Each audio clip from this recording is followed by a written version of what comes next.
Cantabel.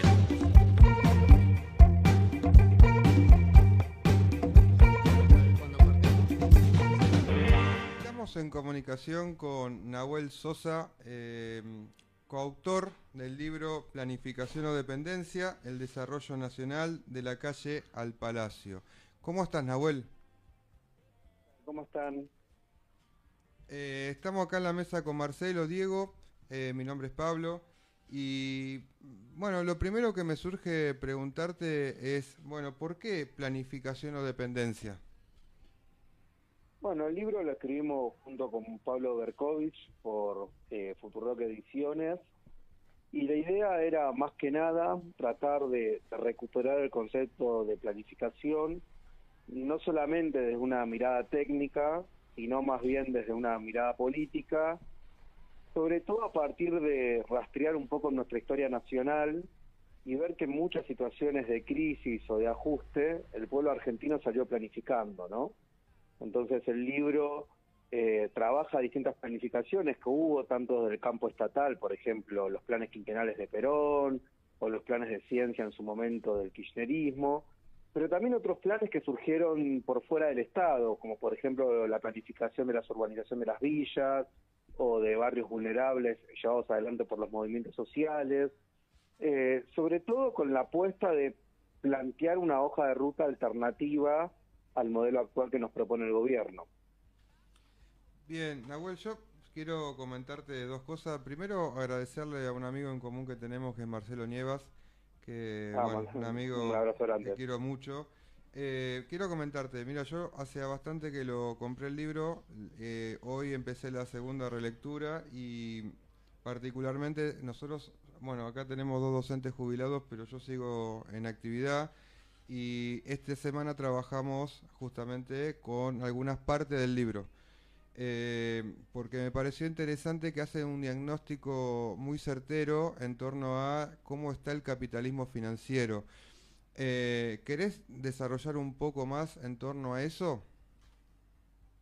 Sí, lo que nosotros tratamos de plantear es que hay una suerte de trampa que por un lado en las narrativas, sobre todo en las narrativas post pandemia y las narrativas muy propias de estas nuevas extremas derechas, está siempre la idea de que pareciera que el futuro está ligado a la incertidumbre, ¿no? Entonces, el futuro es algo distópico, hay una incertidumbre, frente a esa incertidumbre uno tiene que ser un emprendedor y que de alguna manera los que se adaptan mejor a esa incertidumbre son los que saben poder dialogar con esos cambios que se producen.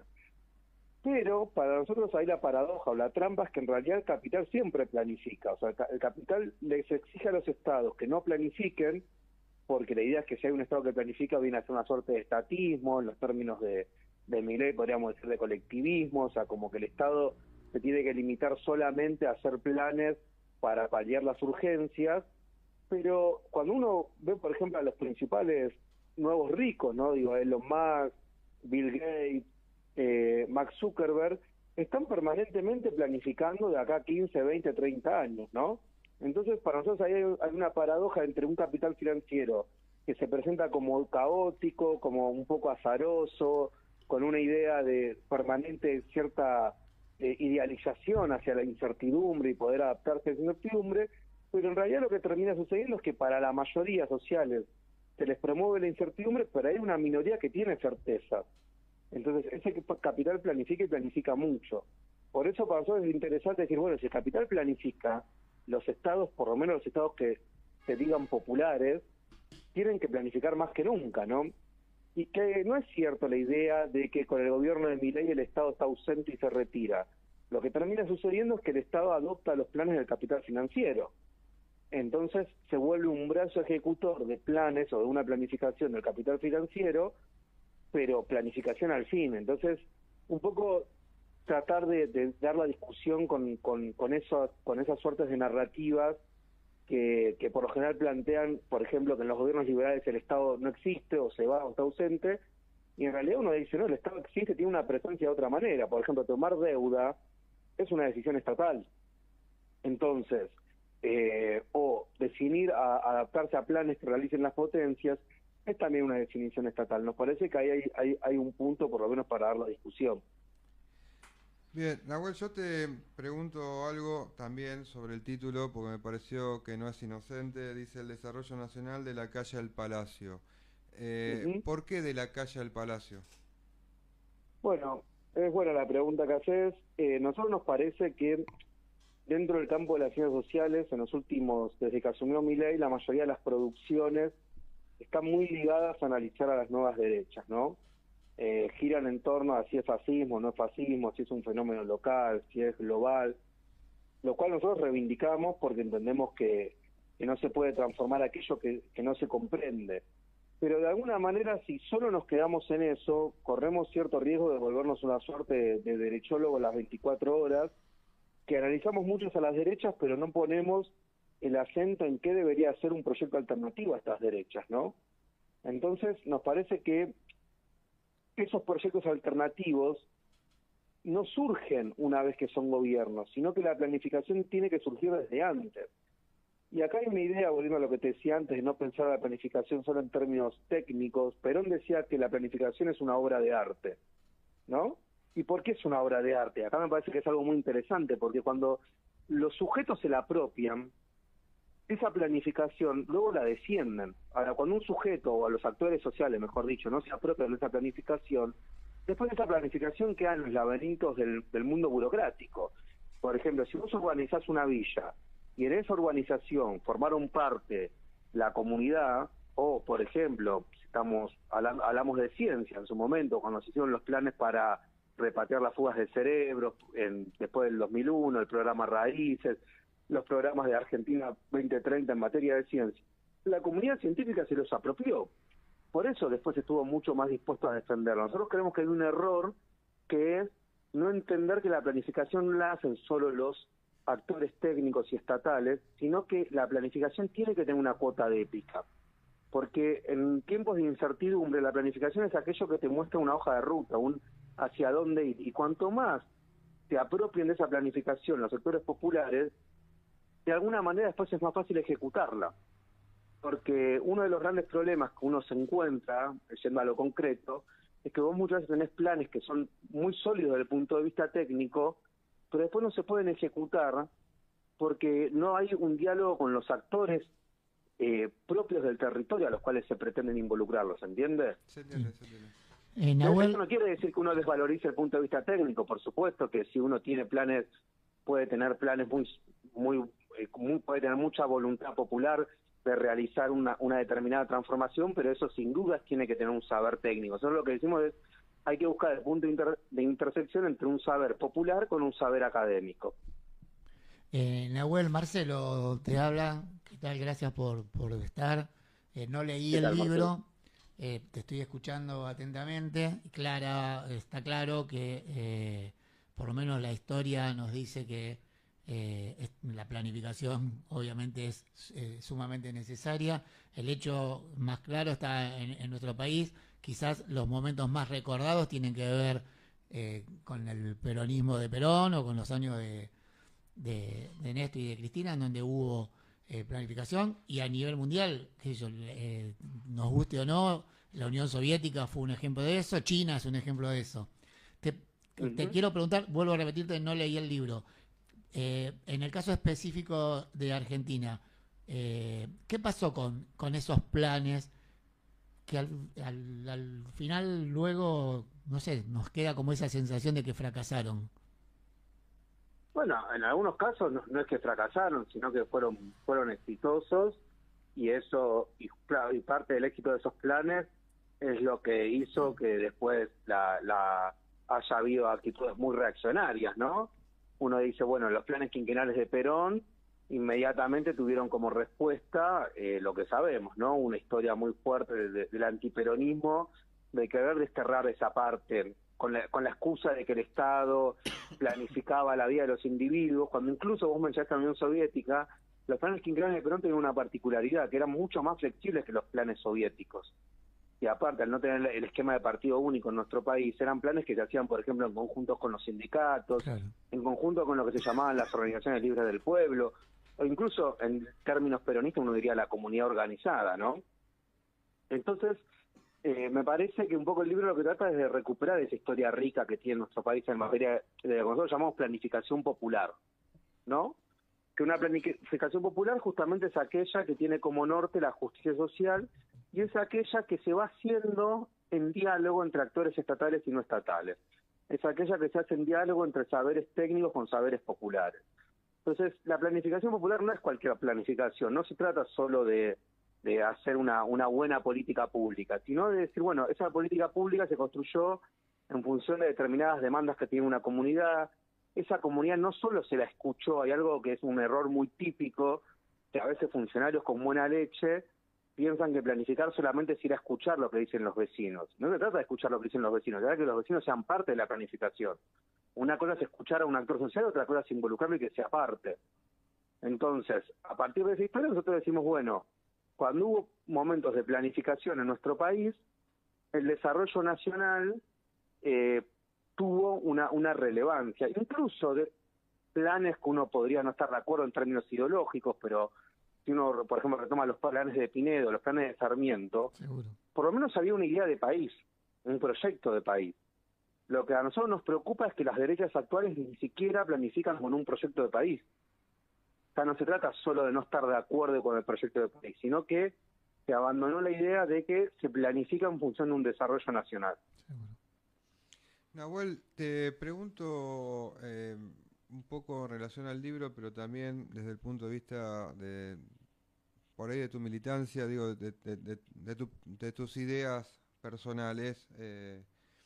¿Cómo rompemos el cortoplacismo que tiene la política nacional? Digo, pensando en un futuro proyecto nacional donde en algún momento volvamos a gobernar, digo, haya un gobierno popular como nosotros pensamos, digo, porque yo creo que esto que ustedes dicen en el libro es fundamental, digo, no termina siendo, no termina viendo una planificación, ¿no?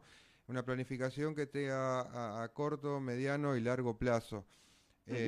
Cristina en algún momento planteó que había que toda la clase política debería por lo menos tener ciertos puntos en común para poder darle direccionalidad a la política nacional, pero bueno, hoy no estamos viendo esa situación, la cosa cada vez se empeora más con este gobierno nacional, y lo que yo te pregunto a vos tiene que ver cómo rompemos ese cortoplacismo. Bueno, me parece muy buena la pregunta, porque lo primero que uno tiene que saber es que en los momentos de crisis es cuando más hay que pensar en largo plazo, ¿no? Aunque pareciera que es algo hasta contraintuitivo, ¿no? Porque la crisis pareciera que te somete solo a pensar en el corto plazo, ¿no? Pareciera que incluso cuando alguien habla de largo plazo es medio un friki, ¿no? Como, bueno, el país está prendiendo fuego y vos me estás hablando de acá 15, 20 años. Bueno, pero es justamente cuando uno va a la historia, fueron los momentos de crisis donde los pueblos volvieron a construir su identidad y su norte hacia dónde querían ir, ¿no? Entonces, incluso cuando uno dice, por ejemplo, ve al gobierno de Milei habla de ser Irlanda en 20 años, te recupera autores de hace 200 años, de la escuela austríaca, y te habla del presente, o sea, maneja muy bien los tres espacios temporales, ¿no? Entonces, de alguna manera, me parece que esta idea de pensar el futuro como derecho, para que haya una alternativa al gobierno actual, es necesario mostrar que hay un camino. Y ese camino no puede ser solo un camino que sea juntarse para ganarle a Milei. O sea, nosotros de hecho decimos de forma provocativa, no es la unidad hasta que duela, es planificar hasta que duela. Porque si efectivamente mañana se le gana a Milei, pero después vos no tenés una planificación, un norte, un programa hacia dónde ir, vas a cometer los mismos errores, ¿no? Entonces, la pregunta es, ¿ganarle a Milei para qué? ¿Para qué tipo de Argentina en este contexto actual nos estamos imaginando de acá 10, 15 años? Y nos parece que esos debates hay que darlos ahora, ¿no? No son debates electorales, no son debates que tengan que estar medidos por los tiempos de un candidato o una candidata, sino que son debates un poco más profundos que tienen que buscar cuáles son los nuevos consensos que por lo menos el campo popular quiere construir. Por ejemplo, a ver, la reforma laboral, que es un debate que estuvo en el Congreso. El campo popular tiene que tener una reforma laboral alternativa, pero no hay que esperar a que la derecha haga eso para tenerlo, porque si no ahí lo que termina sucediendo es que uno cae en una suerte de cortoplacismo Y el cortoplacismo termina siendo muy dañino para los proyectos populares, porque el cortoplacismo lo lleva a los proyectos populares a estar como una suerte de bombero que va paliando urgencias, pero que sos incapaz de proyectar un horizonte deseable y posible en el mediano plazo, y eso de alguna manera en situaciones, sobre todo me parece post pandemia, donde la gente tiene mucha incertidumbre, el sentimiento de incertidumbre es uno de los más importantes de nuestra época. Y planificar es lo que te permite dar certeza, decir, bueno, es por acá, estos son los pasos que vamos a dar. Me parece que es en los momentos de crisis cuando más hay que planificar y no por el contrario esperar a ganar una elección para hacerlo. Sí, yo en esto que vos decías me coincido y fundamentalmente porque la idea del Estado presente quedó vacía de contenido a esto que vos decías, ¿no? Siempre estamos como bomberos paliando determinadas situaciones y nunca pudiendo proyectar una política a largo plazo. Hay una situación general donde la gente cada vez está con mayores dificultades, por supuesto que en los gobiernos de la característica de Milei, como fue lo de Macri, y nuestro gobierno del Frente de Todos, digo, también tuvo, bueno, muchísimos errores que no quiero avanzar. Yo te pregunto, ¿la derecha ganó la agenda pública e ideológica, esto que se popularizó como batalla cultural? Bueno, en realidad la batalla cultural, supongo como ustedes saben, es un término gramsciano, ¿no? Lo que Gramsci llamaba guerra de trincheras, que después la derecha lo reconvierte y lo utiliza de una forma distinta.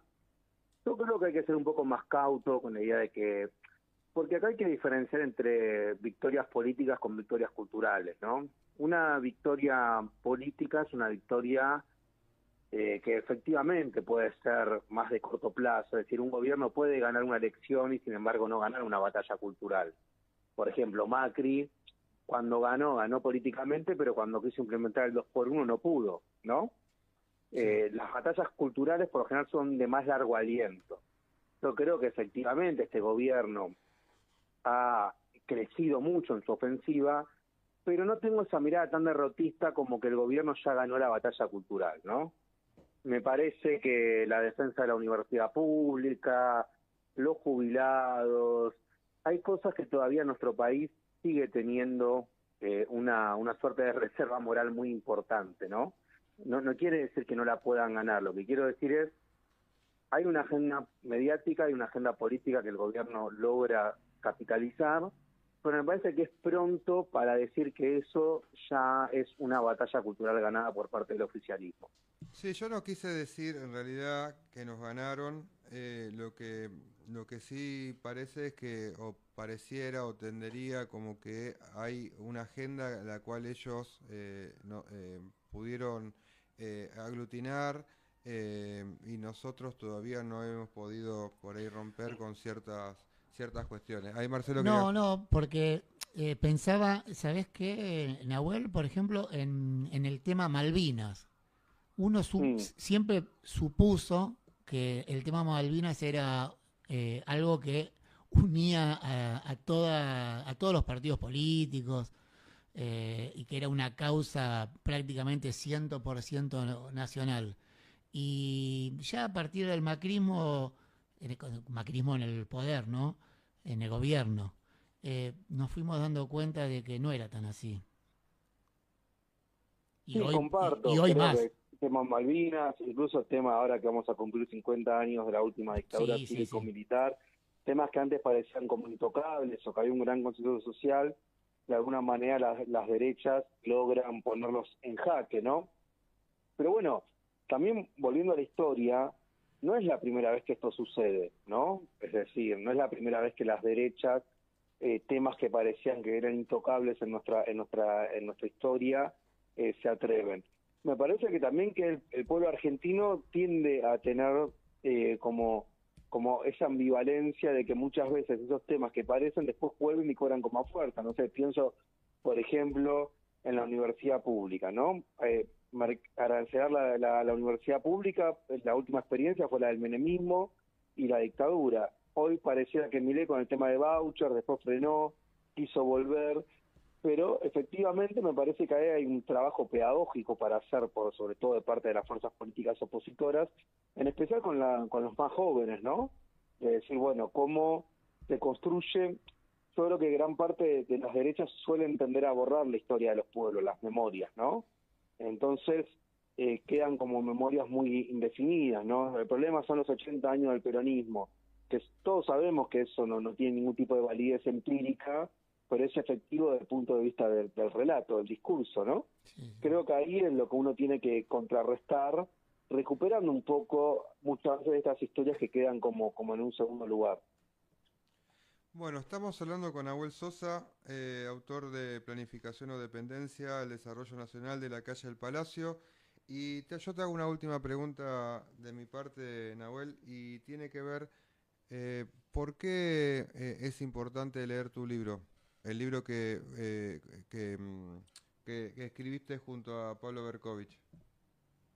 Creo que es una herramienta para este momento, sobre todo porque trata de historizar una cuestión que a veces suena la palabra planificación a veces suele sonar muy dura, pero en realidad tiene que ver básicamente con el destino que elige un pueblo, y que a su vez la segunda parte del libro plantea cuestiones propositivas en torno a cómo debería ser lo que nosotros llamamos una democracia de alta intensidad, una nueva reforma constitucional, y trata de cambiar el tono de la conversación, de salir de un lugar puramente de la defensiva sobre Milei y empezar a discutir otras cuestiones que por lo menos permiten, un poco lo que vos decías antes, disputar cierta agenda pública. Bueno, Nahuel, te agradezco de corazón Bueno, muchas la gracias. participación acá en el programa y bueno, estamos en contacto para cualquier otra cuestión. Bueno, gracias, nos vemos. Un abrazo grande, che. Cantabel.